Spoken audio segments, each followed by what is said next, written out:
Hello बच्चों, स्वागत है आप सभी का आपके अपने चैनल गॉड क्लासेस पर। गॉड क्लासेस यानी मैथ्स भी एंड मस्ती भी। तो बच्चों, आज की जो क्लास है उसमें हम करने वाले हैं अप्लाइड मैथमेटिक्स क्लास 11 का टॉपिक सीक्वेंस एंड सीरीज।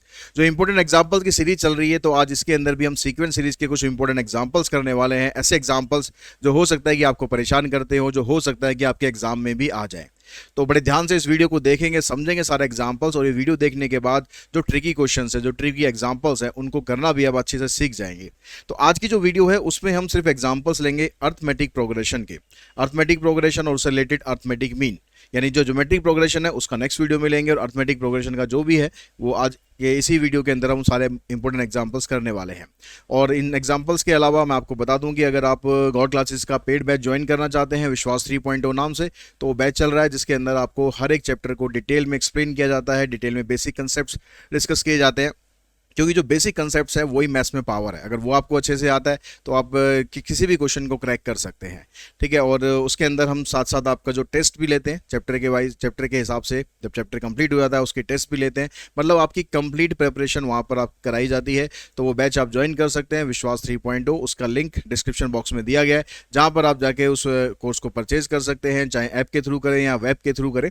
तो सारी की सारी डिटेल आपको उसमें दी गई है। अगर कोई दिक्कत आती है, कुछ क्वेरी होती है, तो आप मुझे भी कांटेक्ट कर सकते हैं। तो स्टार्ट करते हैं। तो सबसे पहला जो क्वेश्चन इसके अंदर लिया गया है, सबसे पहला क्वेश्चन है, कहता है कि A B C are positive real number. तीन रियल नंबर यहाँ पर आपको दे रखे हैं, ए बी सी, ए बी दो ही दे रखे हैं, सॉरी, ए और बी। तो यहाँ पर कहता है कि show that the sequence log A B, log A B square, log A B cube is an A P, also find it general term. तो अब आपसे ये कहता है कि ये जो सीक्वेंस आपको दिया गया ये एक जनरल, ये एक एपी है। उसके बाद फिर इसकी जनरल टर्म भी निकालनी है। अब एपी है या नहीं है ये कैसे पता लगता है, तो उसके लिए जो कॉमन डिफरेंस है वो हम निकाल के पता लगाते हैं। अगर कॉमन डिफरेंस आप कहीं से भी निकालो, अगर वो सेम है, दैट मीन्स वो एपी है। तो यहाँ पर जो कॉमन डिफरेंस हम निकालेंगे, जो सेकंड वाली टर्म है, इसमें से इसको माइनस करते हैं। यहाँ से देखते हैं कि डी हमारा क्या आता है। इसको मैं D1 का नाम दे देता हूँ। तो लॉग ए बी में से माइनस करना है हमें लॉग ए। अब लॉग की जो प्रॉपर्टी होती है, जब माइनस में ऐसे लिखा होता है, तो लॉग की प्रॉपर्टी के अकॉर्डिंग हम इसको इकट्ठा कैसे कर सकते हैं, हम ऐसे लिख सकते हैं log of a b divided by a से ए हो जाएगा कैंसिल, तो कॉमन डिफरेंस बनेगा लॉग बी। अब जो दूसरी वाली टर्म है उसको माइनस करते हैं तीसरी टर्म में, यानी इसमें से इसको माइनस करके देखते हैं यहां से डी क्या आ रहा है। इसको नाम दे देते हैं D2। तो लॉग ए बी स्क्वायर में से माइनस करेंगे आप लॉग ए बी को, यहाँ भी वही सब्ट्रैक्शन वाली प्रॉपर्टी लगाएंगे, तो ये आ जाएगा log A B square divided by A b. A से ए कैंसिल, एक बी से बी कैंसिल, तो यहाँ से भी बच गया देखो लॉग बी। यानी जो डिफरेंस है दोनों टर्म से बराबर आ रहा है। अब तीसरा वाला और चेक कर लेते हैं, तीन टर्म दे रखी है, अब इसको भी चेक कर लो। तो लॉग ए बी क्यूब में से, लॉग ए बी क्यूब में से log A B square minus करेंगे, तो फिर से वही लॉग की प्रॉपर्टी अगर आप यहाँ पर यूज करोगे, तो log A B cube divided by A B square, A cancel, B square से कैंसिल, तो फिर से बच गया आपके पास लॉग बी। यानी हमने डिफरेंस निकाला, कहीं से भी निकाला, चाहे फर्स्ट टर्म को माइनस किया सेकंड से या सेकंड को थर्ड में से, किसी से भी निकाला, अपने जो डिफरेंस आया वो बराबर आया। तो डिफरेंस अगर बराबर आ गया तो आप कह सकते हो कि एक एपी है। अब ये एपी है तो आगे पूछता है कि इसकी जनरल टर्म क्या होगी। जनरल टर्म मतलब ए एन को जनरल टर्म से डिनोट करते हैं, तो इसका फार्मूला होता है a plus n minus one d. तो ए की वैल्यू और डी की वैल्यू आप यहां पर पुट करेंगे। ए मतलब फर्स्ट टर्म है हमारे पास लॉग ए, एन को एन ही रखना है, और डी की जो वैल्यू निकाली है वो है लॉग बी। तो log a plus n log b minus log b. ये वाला लॉग ए, ये वाला लॉग बी, इन दोनों को इकट्ठा कर सकते हैं माइनस में, फिर से जैसे हम यहां पर कर रहे थे। तो इसको हम लिख सकते हैं log a upon b plus log b raise to power n. अब आप चाहो तो इसको भी इकट्ठा कर सकते हो। यहां पर पहले इस ये जो प्रॉपर्टी थी, यहां पर जो नंबर होता है उसको हम लॉग के आर्ग्यूमेंट की पावर में चले ले जाते हैं। तो ये करने के बाद अब ये भी लॉग है, ये भी लॉग है, और प्लस के अंदर है, को इकट्ठा कर सकते हो। तो ये बन जाएगा लॉग ए बी इंटू में b raise to power n. ठीक है, अब इन दोनों को और इकट्ठा कर दो, तो बन जाएगा लॉग ए अपॉन में बी की पावर वन माइनस एन। तो ये आपका यहाँ पर जनरल टर्म बन चुकी है। बुक में जो दिया हुआ है इसको ऊपर ले जाके लिखा हुआ है, तो इसको जब आप ऊपर लेके जाओगे तो इसकी पावर हो जाएगी माइनस में, तो हो जाएगा log a b की पावर n-1। ठीक है, इसके साइन चेंज हो जाएंगे, तो जो 1 माइनस एन था वो n-1 बन जाएगा। तो बुक में इस तरीके से आंसर है, आप जैसे मर्जी आंसर अपना छोड़ सकते हो। उसके बाद चलते हैं हम नेक्स्ट क्वेश्चन पर।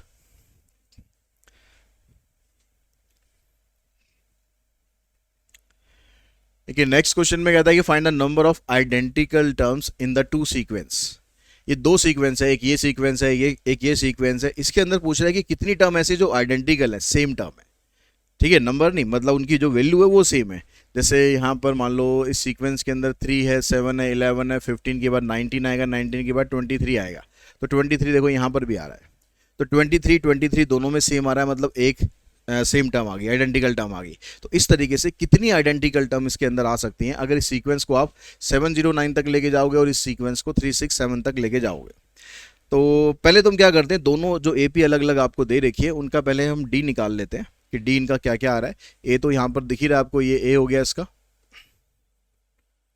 ठीक है, इसका डी निकाल लेते हैं हम, तो आ जाएगा 7 - 3 यानी 4। और जो ये दूसरा सीक्वेंस है इसका ए निकालेंगे तो इसका ए आ जाएगा 2 और इसका डी आ जाएगा 9 - 2। ठीक है, इसको डी कैपिटल डी से डिनोट कर दो। इसको दो अलग अलग सीक्वेंस है तो थोड़ा अलग अलग नाम दे देते हैं। इसको भी आप बी से डिनोट कर दो और इसको कैपिटल डी से डिनोट कर दो। ठीक है, दो सीक्वेंस थी, दोनों के अलग अलग वो आ गए आपके पास। अब ये पूछ रहा है आपसे कि जो नंबर ऑफ आइडेंटिकल टर्म्स हैं वो इसमें क्या है। हम मान लेते हैं कि इसके अभी हमें पता नहीं कि इसके अंदर कितनी टर्म्स है। हम मान लेते हैं कि ये इसकी nth टर्म है और ये इसकी mth टर्म है। ठीक है, ऐसा मान के चलते हैं। तो लेट an इक्वल्स टू 3, 6, 7। तो an का फार्मूला लगा के यहाँ से n की वैल्यू निकालते हैं। a की वैल्यू 3 है, d की वैल्यू 4 है,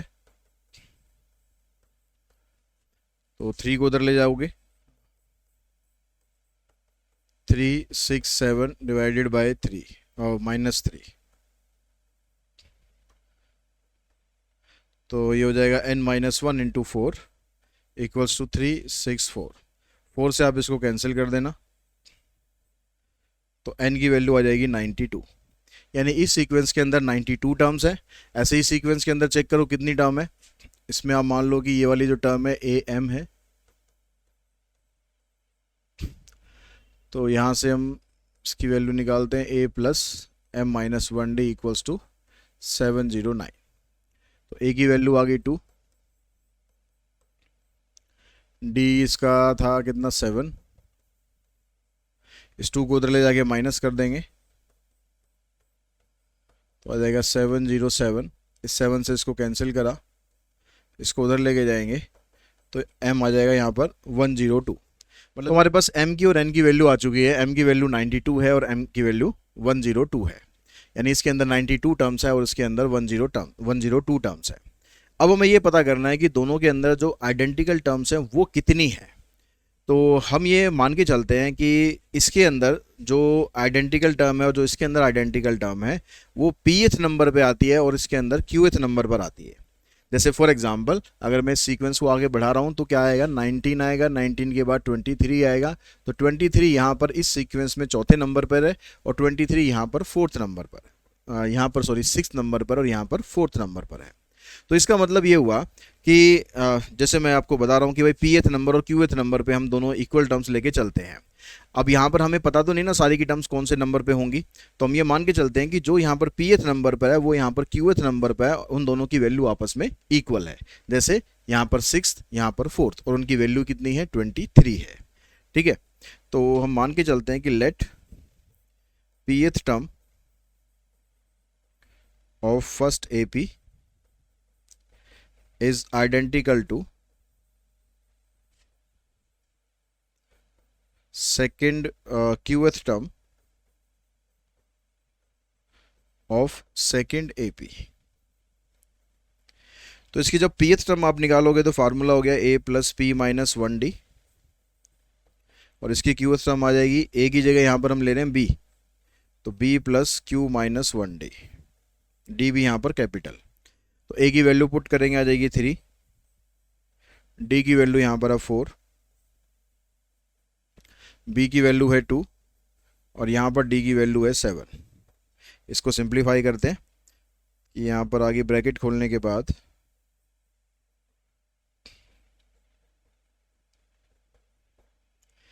तो ये आ जाएगा आपके पास 4p माइनस 1, जैसा आ जाएगा 7q माइनस 5। इसको आप इधर ले आओ तो ये हो जाएगा 4p plus 4 equals to 7q। अब यहाँ से आप 4 कॉमन निकाल दो, इधर से p प्लस 1 आ जाएगा, p plus 1 equals to 7q। इस 7 को आप इधर ले लो और 4 को आप इधर ले जाओ, तो इन दोनों की रेशो आपके पास बराबर आ गई। अब इन दोनों की रेशो जो भी आई, हम मान लेते हैं कि k के बराबर, और कुछ तो हम इसमें सॉल्व अभी कर नहीं सकते, तो हमने मान लिया हमने कि k के बराबर आ गया। तो p plus 1 upon 7 is equals to k, q upon 4 equals to k। तो यहाँ से आप p की वैल्यू निकालोगे तो 7k माइनस 1 आ जाएगी, यहाँ से q की वैल्यू निकालोगे तो 4k आ गई। अब जो हमारे पास यहाँ पर हमने p क्या लिया था कि p हमने इसके अंदर जो टर्म्स थी वो ली थी। अब इसके अंदर टर्म्स टोटल थी कितनी, 92। तो यानी जो p की वैल्यू होगी वो 92 हो सकती है, 92 से कम हो सकती है, उसके अंदर उससे ज़्यादा टर्म तो हो नहीं सकती। तो because p should be less than or equals to 92, similarly q is also less than equals to 102। तो यहाँ पर p की वैल्यू पुट करेंगे, यहाँ पर q की वैल्यू पुट करेंगे। q कितना था हमारे पास 4k, तो इस माइनस 1 को आप उधर लेके जाओगे तो 7k की वैल्यू आ जाएगी 93 अपॉन 7 और यहाँ से k की वैल्यू आ जाएगी 102 अपॉन में 4। यहाँ से इसको मिक्स फ्रैक्शन में करते हैं, k की वैल्यू निकालते हैं तो 13 7 जा 91 होते हैं, तो 13 एंड 2/7। यहाँ से k की वैल्यू आ जाएगी कितने पे जाएगा ये, 17 18 19 21 25 25। तो यहाँ से k कह रहा है कि k की वैल्यू 13 और 2/7 से कम है, यहाँ पर k कह रहा है कि 25 और 2/7 से कम है। तो इनकी जो कॉमन वैल्यू होगी, तो कॉमन वैल्यू में ये लेना पड़ेगा, क्योंकि मान लो जैसे वैल्यू वैल्यू मान लो 14 होगी, तो 14 इसमें तो आ रही है लेकिन इसमें तो आएगी नहीं। लेकिन अगर हम 12 लेते हैं, 13 लेते हैं या 10 लेते हैं, 11 लेते हैं, तो वो दोनों को सेटिस्फाई कर रही है। तो जो दोनों का मिक्सअप करने के बाद, दोनों से कॉमन आंसर निकालने के बाद हमारे पास ये वैल्यू आई। अब k जो है वो मिक्स फ्रैक्शन में तो हो नहीं सकता। k हम क्या लेके चल रहे थे कि जो इसमें जो इनकी जो टर्म्स हैं आपस में, कितनी टर्म्स जो आपस में इक्वल है, तो हम उसको लेके चल रहे हैं। तो यानी k की वैल्यू अगर आप निकालोगे तो वो 1 आ सकती है, 2 आ सकती है, 3 आ सकती है, इससे लेकर 13 तक आ सकती है। यानी इसके अंदर 13 इक्वल टर्म्स होंगी, 13 आइडेंटिकल टर्म्स होंगी। तो इस तरीके से आप फाइंड कर सकते हैं कि यहाँ पर 13 आइडेंटिकल टर्म्स हैं।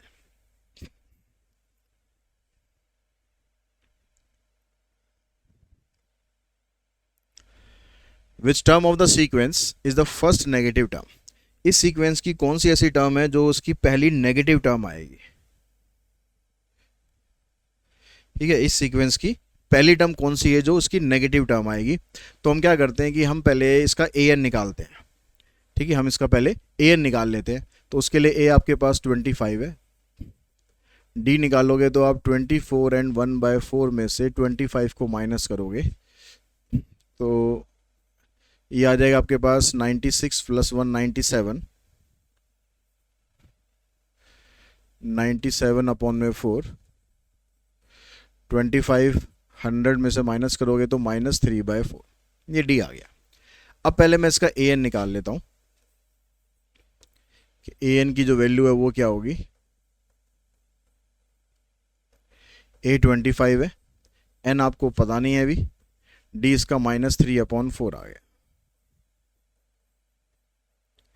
-3/4 n प्लस 3/4। ये दोनों नंबर्स हैं, इनको आपस में ऐड कर लेंगे। 25 हो जा 100 प्लस 3 तो 103/4 -3/4 n। अब यहाँ पर जो क्वेश्चन है उसका मतलब जरा समझो। ये कह रहा है कि ये सीक्वेंस है, आपको दिख रहा है कि सीक्वेंस डिक्रीज तो होता हुआ जा रहा है। अब डिक्रीज होता हुआ जा रहा है तो कहीं ना कहीं ये नेगेटिव भी आएगा। तो जो सबसे पहली नेगेटिव टर्म आएगी वो कौन से नंबर पर आएगी? वो 10वीं टर्म होगी, 11वीं होगी, 12वीं होगी, 13वीं होगी, 100वीं होगी, कौन सी होगी हमें पता नहीं अभी। तो वही हमें निकालना है। तो हम ये मान के चलते हैं कि जो हम ए एन निकाल रहे हैं, ए एन क्या होता है? टर्म होती है। तो ये ए एन जो है ये नेगेटिव है, ठीक है, ये नेगेटिव टर्म हमारी आ चुकी है। तो हमने मान लिया कि जो ए एन है ये लेस देन 0 है, मतलब पहली नेगेटिव टर्म है। अब ए एन की जगह आप ये पुट कर दो,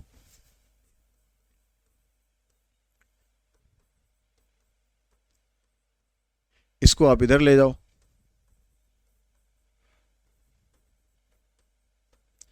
4 से 4 कैंसिल हो जाएगा, 3 को यहां नीचे लाओगे, 3 से इसको काटोगे तो ये पूरा पूरा तो कटेगा नहीं। तो 3 3 जा 9, 3 4 जा 12, ये आ गया। यानी इसको हम ऐसे भी लिख सकते हैं n ग्रेटर देन और इक्वल्स टू 34 एंड 1/3। यानी ये कह रहा है कि जो n आएगा हमारा वो 34 एंड 1/3 से ज़्यादा आएगा। अब जब आप ये बताओ कि जब आप टर्म काउंट करते हो तो टर्म काउंट करेंगे तो सेकंड टर्म आती है, थर्ड टर्म आती है, फोर्थ आती है, फिफ्थ आती है। ऐसा तो नहीं होता कि 5.5 टर्म आ जाए या 5.6 टर्म आ जाए या 3.1 टर्म आ जाए। यानी जो नंबर ऑफ टर्म जब आप निकालोगे तो वो तो कंप्लीट नंबर आना चाहिए।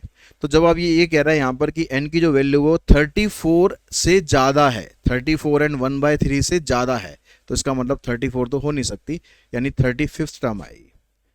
Therefore 35th is first negative term।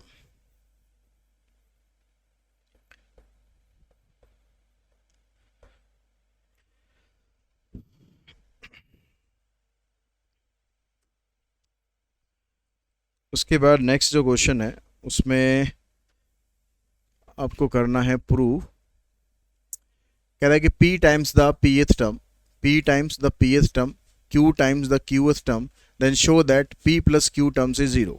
ये क्वेश्चन ना आप एज ए MCQ भी याद रख सकते हो। किसी भी क्वेश्चन में अगर ऐसा दिया हो ना कि p times the pth term, मतलब जो जितनी टाइम्स है उतनी ही टर्म है। मान लो मैं कहूँ कि भाई 7 time of 7 terms is equals to 5 times of 5th term, तो इन दोनों का जो टोटल आएगा A12 वो हमेशा 0 ही आएगा। अगर MCQ में क्वेश्चन आ जाता तो कुछ करने की जरूरत नहीं है, ऐसा सीधा आप लिख देंगे आंसर 0 आएगा। अब वो कैसे आएगा इसको हम प्रूव करते हैं। जब यहाँ पर ये कह रहा है कि p times the pth term यानी AP equals to p times the pth term is equals to q times the qth term, इस तरह से ही बोल रहा है क्वेश्चन में। तो यहां पर AP जैसे an का फार्मूला लगाते हो ऐसे AP का फार्मूला लगा दो, a plus p minus 1d a plus q minus 1d,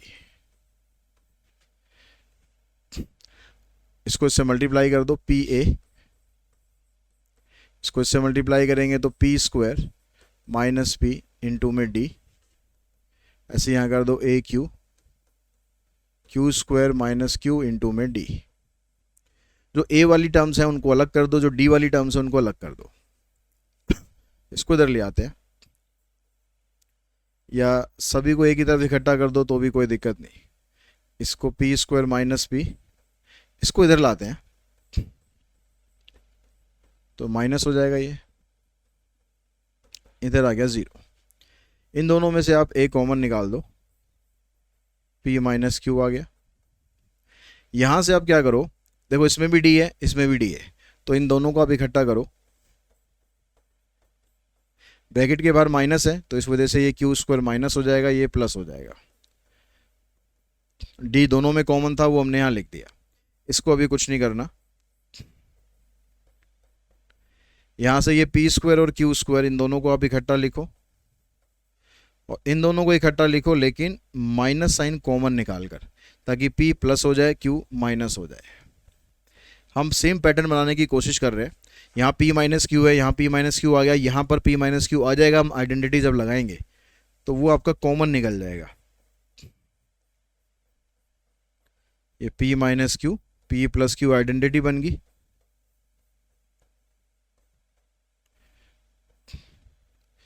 अब इस पूरी टर्म में से p माइनस क्यू हर एक जगह आ रहा है, इसको कॉमन निकाल दो तो यहाँ रह जाएगा a plus p plus q minus 1d is equals to 0।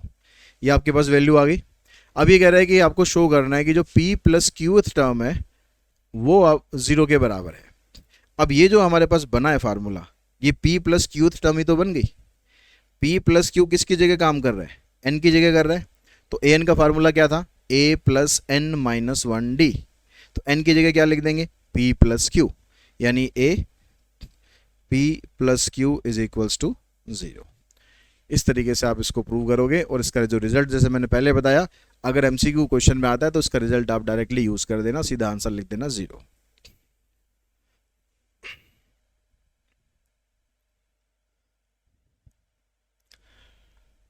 How many terms of the AP are needed to give the sum -25। ये कह रहा है कि इस एपी में कितनी ऐसी टर्म्स होंगी जिसका सम करने पर वो -25 आ जाए, and explain the double answer. और जो डबल आंसर आएगा उसको आपको एक्सप्लेन भी करना है, उसको आपको जस्टिफाई भी करना है कि ये डबल आंसर जो आ रहा है ये क्यों आ रहा है। ठीक है, तो पहले तो हम डबल आंसर निकाल दें कि डबल आंसर आ क्या रहा है। एपी आपके पास है -6 -11/2 -5 इस तरीके से। तो ए की वैल्यू तो -6 है ही, डी की वैल्यू -11/2 में से माइनस करना है आपको -6, तो ये प्लस हो जाएगा, 6 टू 12 -11 यानी 1/2 आ जाएगा। और सम आपको चाहिए -25, तो एस एन हो गया -25। तो जब क्वेश्चन में आपको एस एन दिया हुआ है तो हमेशा एस एन वाले फार्मूले से यूज़ करो। एस एन दिया हुआ है तो एस एन वाले फार्मूले से ही यूज़ करेंगे। एस एन का फार्मूला होता है n/2 2a n-1d is equals to -25। ये n की वैल्यू तो आपको फाइंड करनी है। a की जगह आप पुट कर दो -6, n फाइंड करना है, d की जगह पुट कर दो 1/2।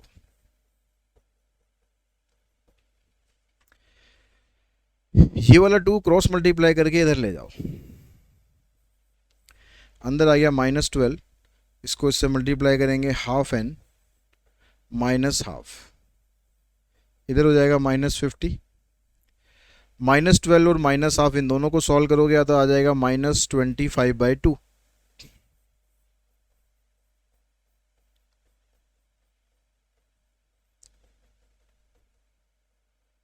अब यहाँ पर भी जो हाफ आ रहा है एलसीएम लोगे, एलसीएम लेने के बाद यहाँ पर आ जाएगा, तो इधर रह जाएगा आपके पास n-25 plus n is equals to -100।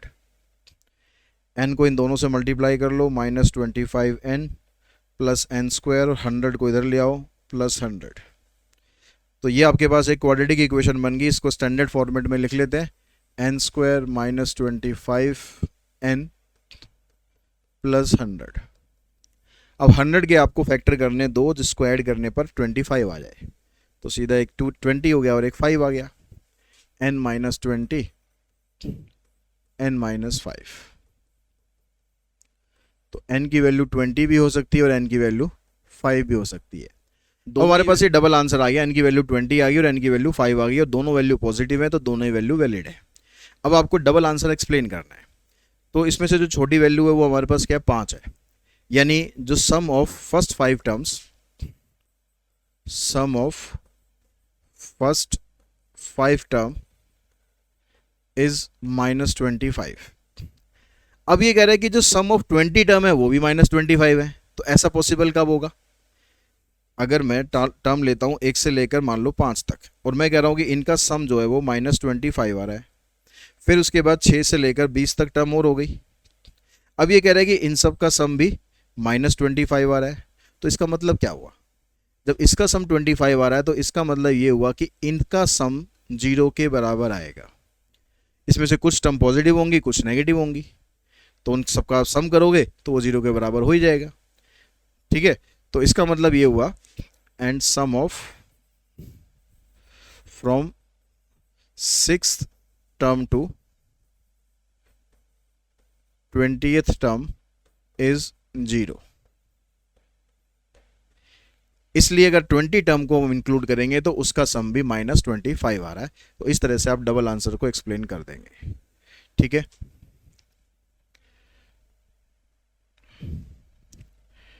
Next question में कहता है कि the sum of n term of two AP are in the ratio this and this. ये दे रखा है आपको सम ऑफ एन टर्म, यानी एस एन दे रखा है, दो अलग अलग एपी हैं और उन दोनों का जो एस एन है, इसका ये है, इसका ये है, ठीक है। Find the ratio of their 18th term, तो उसकी 18th टर्म की रेशो बतानी है, यानी A18 बताना है आपको दोनों का। तो S n of first AP, S n of first AP and S n of second AP, दो डिफरेंट एपी हैं, इनकी जो रेशियो है वो 5n + 4 एंड 9n + 6 है। अब S n of first AP यानी एस एन का फार्मूला लगाएंगे तो n/2 2a n - 1d, और इसका लगाएंगे तो nth टर्म तो यहाँ भी है तो n/2 रहेगा, लेकिन एपी डिफरेंट है, एपी डिफरेंट है, तो आप इसको या तो b से डिनोट कर दो या कैपिटल A से कर दो, d को भी आप कैपिटल D से कर दो। मतलब हमने ये दिखा दिया कि यहाँ पर ये एपी अलग है और ये एपी अलग है। n दोनों में सेम रहेगा क्योंकि n टर्म का सम है, तो n तो सेम रखना ही पड़ेगा।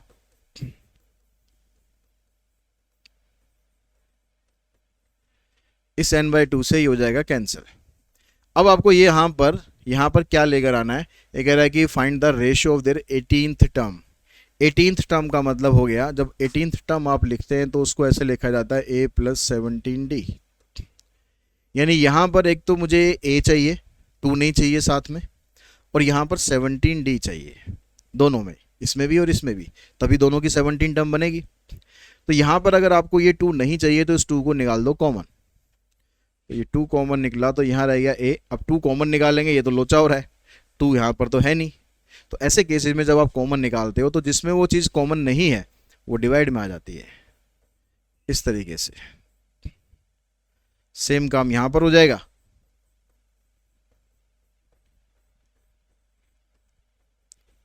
इधर अभी कुछ नहीं करना, ये बाबूजी बैठे आराम से, इनको बैठे रहने दो। इससे अब ये भी हो गया कैंसिल। तो आपको जो वहाँ पर फॉर्मेट चाहिए उसके हिसाब से ए तो आपके पास आ गया, दोनों का ए यहाँ पर आ गया।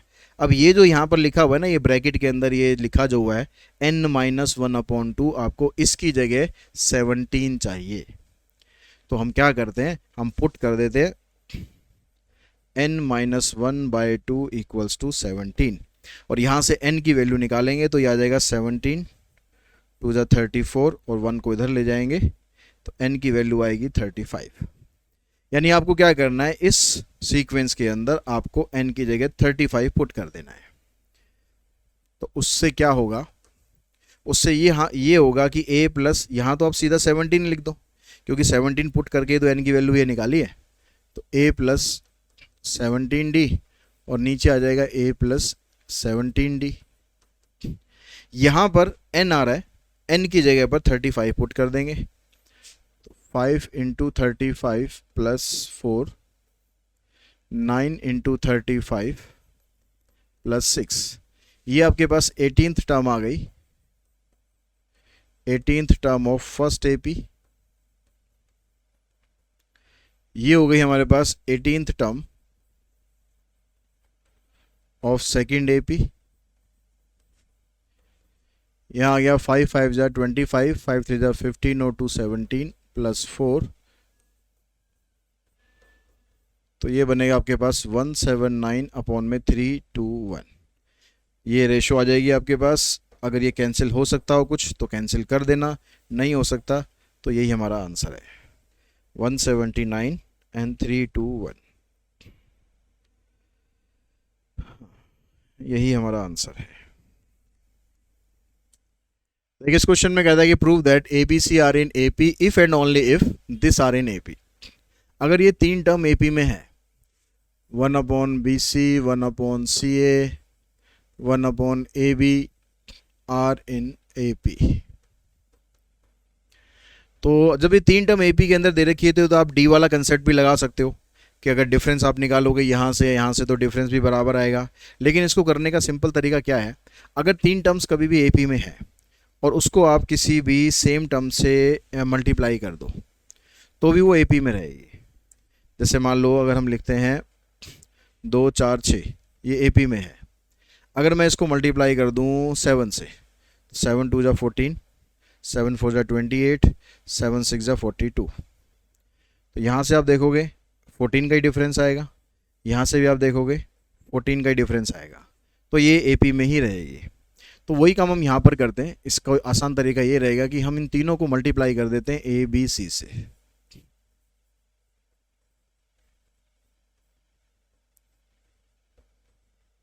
अब ऐसा करने के बाद भी जो टर्म आएगी वो एपी में ही रहेगी।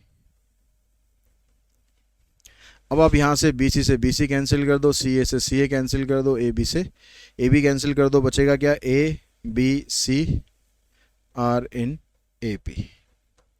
तो यही आपको प्रूव करना था कि जो ए बी सी है वो ए पी के अंदर है।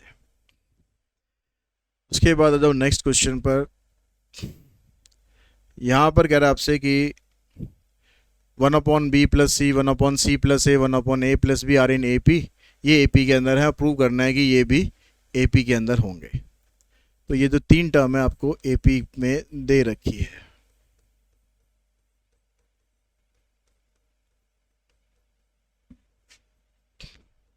अब इसमें हम पिछले क्वेश्चन की तरह कुछ नहीं लगा सकते क्योंकि नीचे यहाँ पर प्लस में आ रहा है। तो अब इसमें जो नॉर्मल जो यूजुअल कंसेप्ट है वो लगाते हैं। जब कोई भी तीन टर्म ए पी के अंदर होती हैं तो उसमें अगर आप डिफरेंस निकालोगे, इन दोनों का डिफरेंस और इन दोनों का डिफरेंस, वो आपस में बराबर होगा। 1/c plus a minus 1/b plus c, यहाँ से निकालेंगे तो 1/a plus b minus 1/c plus a. यहाँ पर एलसीएम लो, c plus a b plus c, तो इधर आ जाएगा b plus c minus c plus a. इधर एलसीएम लो,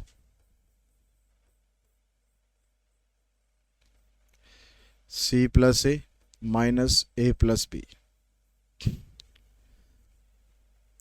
यहाँ पर देखो c प्लस ए से c प्लस ए कैंसिल, यहाँ पर ब्रैकेट ओपन करोगे,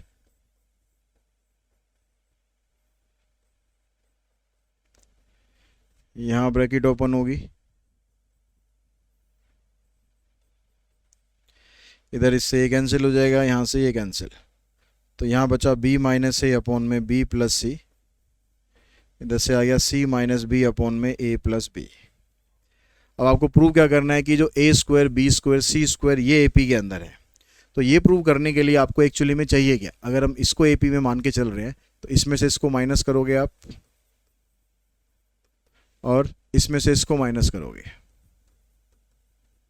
तो ये रिजल्ट आपके पास आना चाहिए। अगर ये रिजल्ट आपके पास आ गया तो इसका मतलब आप ये कह सकते हो कि ये AP के अंदर है। तो यहाँ से अब इसको आप मल्टीप्लाई करो b माइनस ए को a प्लस बी से। इस b माइनस ए लिखा है, यहाँ पर a प्लस बी लिखा है, इसको मैं b प्लस ए लिख दूँ। ऐसे ही मैं यहाँ से c माइनस बी लिखा हुआ है, उस b प्लस सी को भी c माइनस बी लिख दे। इसको दोनों को अब देखो आइडेंटिटी बन गई a minus b a plus b वाली, तो b square minus a square, यहाँ से आ जाएगा c square minus b square. बना आपके पास वही b square minus a square equals to c square minus b square. यानी यहाँ से आप कह सकते हो कि a square b square c square are in A P.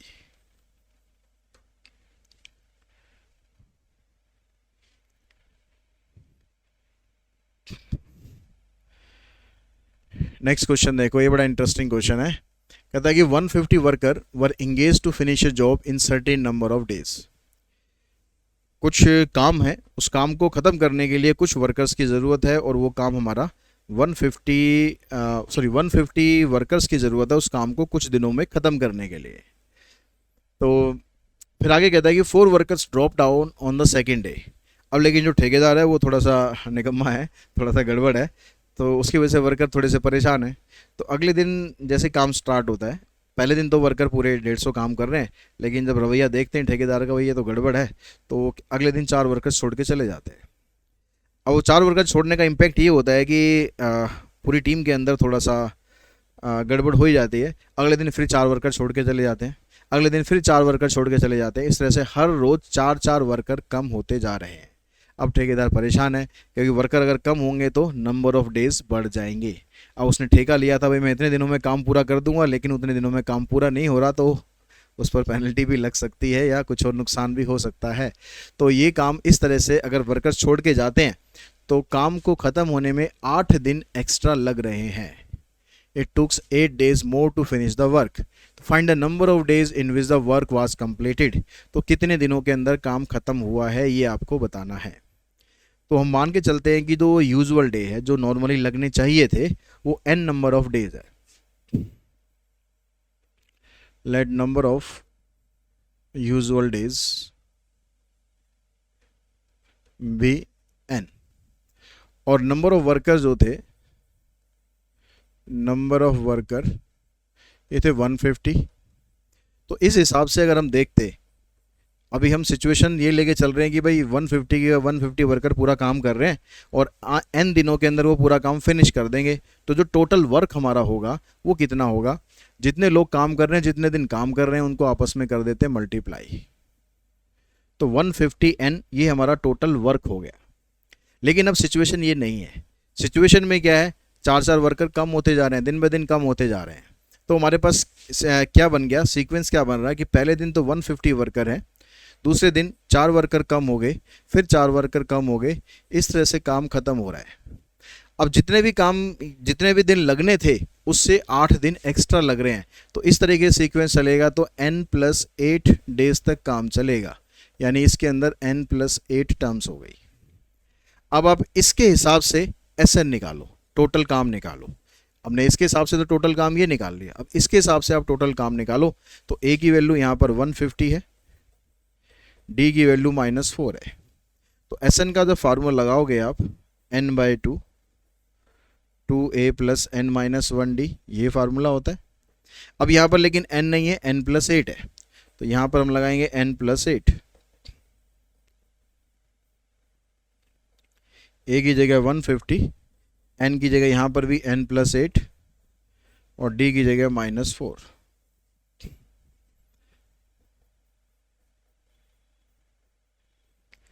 ये हो गया 300। n+7 बचेगा, n+7 को -4 से मल्टीप्लाई करोगे तो आ जाएगा आपके पास -4n और 7 4 ज़ा 28।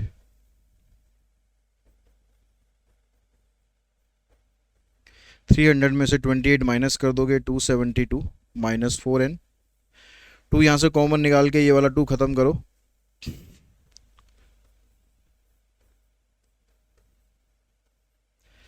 तो अंदर आ जाएगा आपके पास 136 - 2n। इस n+8 को आप मल्टीप्लाई कर दो इससे, n को अगर आप इससे करोगे तो आएगा 136n 2n²। 8 से इसको करेंगे, 8 6 ज़ा 48, 8 3 ज़ा 24 +4 और 8 और 2 10।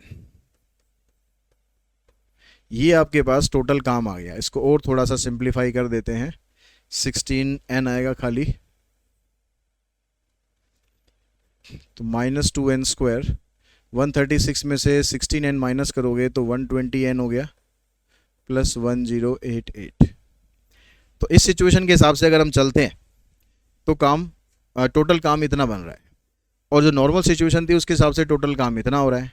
मतलब ये और ये दोनों आपस में इक्वल होने चाहिए।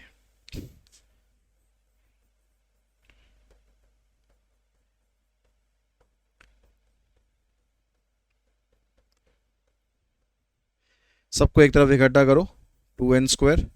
इसको इधर लाके माइनस करोगे तो 30 रह जाएगा खाली, 2 कॉमन निकाल दो,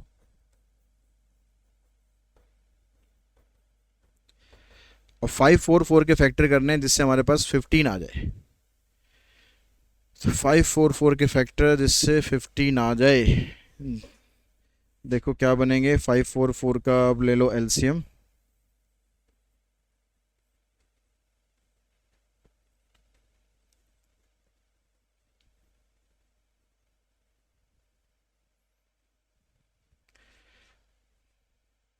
टू 2 ज़ा 4, 2 ज़ा 8, 2 ज़ा 16, 16 2 ज़ा 32।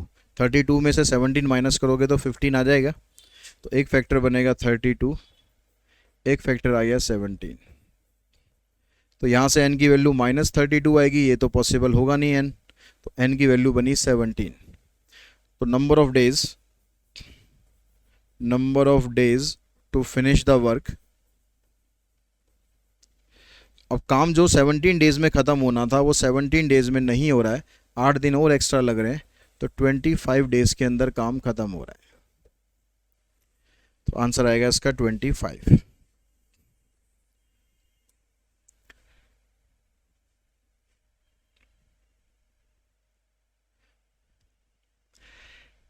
In a potato race, 20 potato are placed in a line at an interval of 4 meter, with the first potato 24 meter away from the starting point. A contestant is required to bring the potato to the starting place one at a time. How far would he run in the bringing back all the potato? बड़ी interesting सी race है। School में अक्सर sports day होता है, आप idea दे सकते हो कि इस तरह की रेस करा ली जाए, आप पार्टिसिपेट करो या मत करो। क्या इसमें रेस किस तरीके की है? ये कह रहा है कि पोटैटो हमने अब एक लाइन के अंदर रख दिए, 20 पोटैटो रख दिए। पहला पोटैटो आ गया, दूसरा पोटैटो ये आ गया, तीसरा, चौथा, पांचवा, इक्वल इक्वल इंटरवल पे रखने हैं, ठीक है। इस तरह से करके हमने 20 पोटैटो रख दिए। अब उसके बाद क्या कहता है, at a interval of 4 metre, इन सबके बीच में 4-4 मीटर का गैप है ये, ठीक है। और फिर आगे कह रहा है कि with the first potato 24 metre away from the starting point, जहां से आपकी रेस स्टार्ट होनी है वो पहले वाले पोटैटो से 24 मीटर के डिस्टेंस पर है, यहां से रेस स्टार्टिंग होनी है। A contestant is required to bring the potatoes to the starting place one at a time. अब आपको दौड़ना है, दौड़ के पोटैटो सारे इकट्ठे करने हैं, लेकिन इसमें ट्विस्ट क्या है? इसमें ट्विस्ट ये है कि आपको एक बार में एक ही पोटैटो लेके आना है। आप ऐसे नहीं कर सकते कि सीधा एंड में चले जाओ, पीछे से पोटैटो उठाते हुए फिर वापस आ जाओ, ऐसे नहीं कर सकते, ठीक है। आपको क्या करना पड़ेगा, पहले जाना है, वो आपकी मर्जी कौन सा उठाना है आपको, लेकिन सीक्वेंस के हिसाब से हम चलेंगे। तो पहला पोटैटो आपने ये उठाया, इसको लेकर आप वापस आओगे यहाँ पर, यहाँ मान लो एक आपने बकेट रख ली है, उसके अंदर आप पोटैटो डालते जा रहे हो, ठीक है। यहाँ गए, वापस आए, पोटैटो डाल दिया, फिर अगला पोटैटो लेने गए, फिर डाल दिया, फिर अगला पोटैटो लेने गए, फिर डाल दिया। ऐसे एक एक करके आपको ये 20 के 20 पोटैटो उठाने हैं, तभी आप रेस जीत पाओगे, ठीक है। रेस है थोड़ा, लेकिन उसके ट्विस्ट कर दिया हमने। अब आपको यहाँ पर ये बताना है कि आपको कितना भागना पड़ेगा जिससे कि आप ये सारे के सारे 20 पोटैटोज उठा लो, यानी आपको SN इसमें निकालना पड़ेगा। अब उसके लिए आप ये देखो कि एक सीक्वेंस बनाओ। पहले जो पहला पोटैटो है उसको पिक करने के लिए आप कितना गए, 24 गए और 24 वापस आए। तो पहले पोटैटो के लिए आपने कितना डिस्टेंस ट्रेवल किया, 24 इंटू में 2, ये पहला पोटैटो आपका आ गया। दूसरे पोटैटो के लिए क्या करा आपने, 24 तो आपको जाने ही जाना है, 4 आगे ये भी तो जाना है, तो 24 + 4 यानी 28 तक गए, फिर वापस आए, तो 28 इंटू में 2 हो गया। अगले पोटैटो के लिए फिर आपको 4 मीटर और आगे जाना है, यानी 32 हो गया, फिर वापस आए। तो इस तरह से करते करते आपको 20 टर्म्स तक जाना है, 20 पोटैटोज आपको उठाने हैं।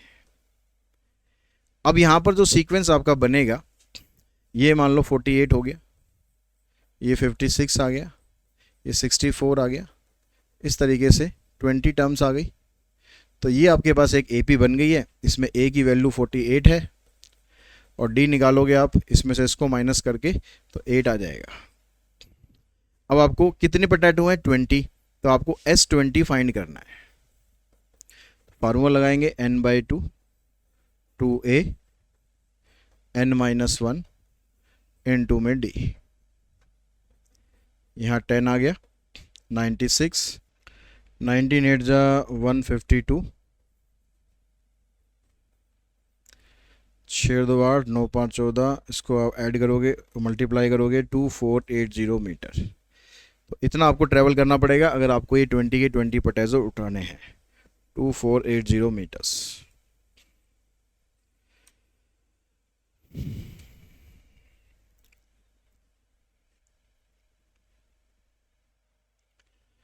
नेक्स्ट क्वेश्चन में कहता है कि A is the arithmetic mean between A and B।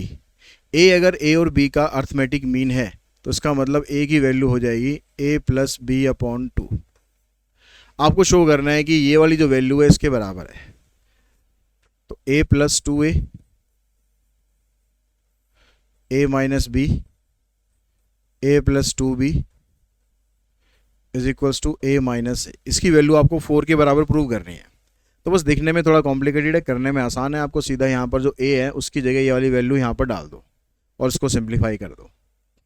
इस a की जगह अगर हम वैल्यू डालेंगे तो आ जाएगा आपके पास a plus b upon 2 plus 2a, फिर a plus b upon 2 minus b. ऐसे यहाँ पर a plus b upon 2 plus 2b, a plus b upon 2 minus a। ऊपर आप इसका अगर एलसीएम लोगे तो यह आ जाएगा a plus b plus 4a। नीचे वाले का एलसीएम लोगे तो उसका भी 2 ही आना है, a plus b minus 2b। यहाँ पर भी ऐसे a plus b plus 4b, a plus b minus 2a। तो ये 2 2 तो हो जाएगा कैंसिल। ऊपर आ गया यहाँ पर 4a प्लस में b, 4a नहीं 5a plus b divided by, नीचे आ गया आपके पास b minus a minus b। यहाँ पर आ जाएगा a plus 5b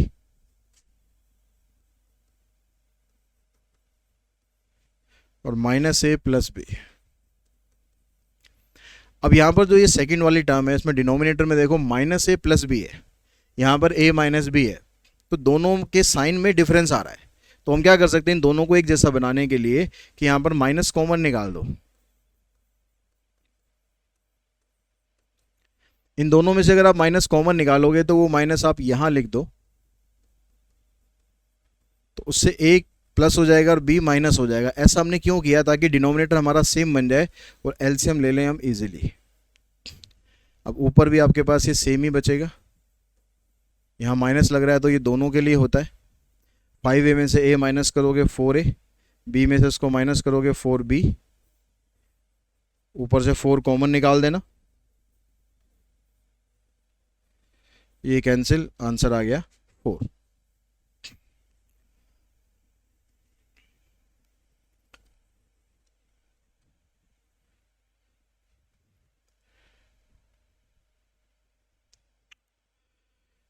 next question में कहता है कि n आपको फाइंड करना है और ये वाली जो टर्म है ये कह रहा है कि अर्थमेटिक मीन है a और b का, यानी a की पावर n प्लस b की power n divided by a की पावर n माइनस 1 b की power n minus 1 is equals to a plus b upon 2 arithmetic mean of a and b।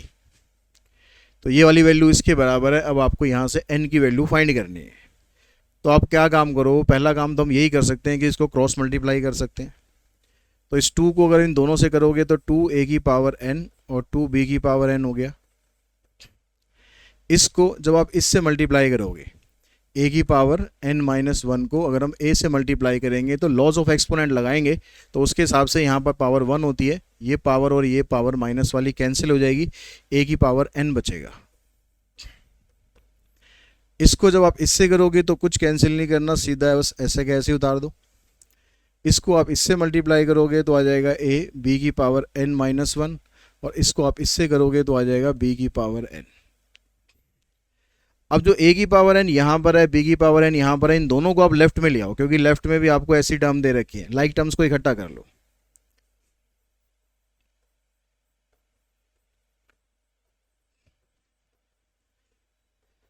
इधर आपके पास ये रह गया। इसमें से अगर आप इसको माइनस करोगे तो a की पावर n बचेगा, इसमें से इसको माइनस करोगे तो b की पावर n। अब और इसमें क्या किया जाए ताकि n की वैल्यू हमारी निकल जाए, तो हम ऐसा करते हैं यहाँ पर a की पावर n है, यहाँ a की पावर n माइनस 1 है, इन दोनों को इकट्ठा कर लेते हैं और इसको उधर ले जाते हैं। a की पावर n और a की पावर n माइनस 1, अगर आप इन दोनों में से कॉमन निकालोगे तो जो पावर छोटी है वो कॉमन निकल जाएगी। जैसे a की पावर 4 और a की पावर 3, तो a की पावर 3 कॉमन निकाल देते हैं। तो यहाँ पर a की पावर n माइनस 1 कॉमन निकालो। अब a की पावर 4 में से अगर आप a की पावर 3 कॉमन निकालते हो तो क्या बचता है, a की पावर 1 बचती है। तो सेम वही कंसेप्ट, a की पावर n में से आप a की पावर n माइनस 1 कॉमन निकालोगे तो a की पावर 1 बचेगी।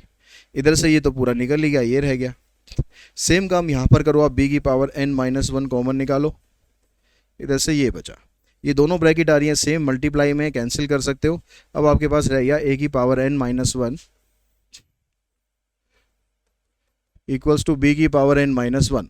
दोनों की पावर सेम है, तो दोनों की पावर सेम है तो दोनों की पावर को हम इकट्ठा तब कर सकते हैं जब या तो ये दोनों मल्टीप्लाई में होते या दोनों डिवाइड में होते। तो हम इसको डिवाइड में ले आते हैं, इसको इधर ले आते हैं और इनकी पावर कर देते हैं ऐसे इकट्ठी, इधर रह जाएगा 1। लेकिन n की वैल्यू तो अभी भी नहीं निकली, n की वैल्यू के लिए क्या करें, तो इधर आपके पास जब 1 आ गया तो इस 1 को आप क्या लिख सकते हो, इस 1 को आप a अपॉन b की पावर 0 लिख सकते हो। अब आप सोच रहे होगे सर a अपॉन b क्यों लिखा, कुछ और क्यों नहीं लिखा? या जो बेस यहाँ पर है ना वो बेस यहाँ बना दो। यहाँ बेस अगर a अपॉन b है तो यहाँ a अपॉन b बनाओ, या a b है तो यहाँ a b बनाओ, ताकि दोनों साइड्स को हम कंपेयर कर सकें। और कंपेयर करने पर इसकी पावर और इसकी पावर दोनों बराबर होगी, तो n की वैल्यू आ जाएगी 1। तो आंसर आएगा इसका हमारा 1। और इसी क्वेश्चन के साथ ही जो अर्थमेटिक प्रोग्रेशन के क्वेश्चन है, एग्जांपल्स हैं, वो हमने इस वीडियो के अंदर करे। आई होप आपको समझ में आए होंगे और आपको आपके एग्जाम में इससे डेफिनेटली हेल्प मिलेगी। आज के इस वीडियो में इतना ही। Thanks to all of you.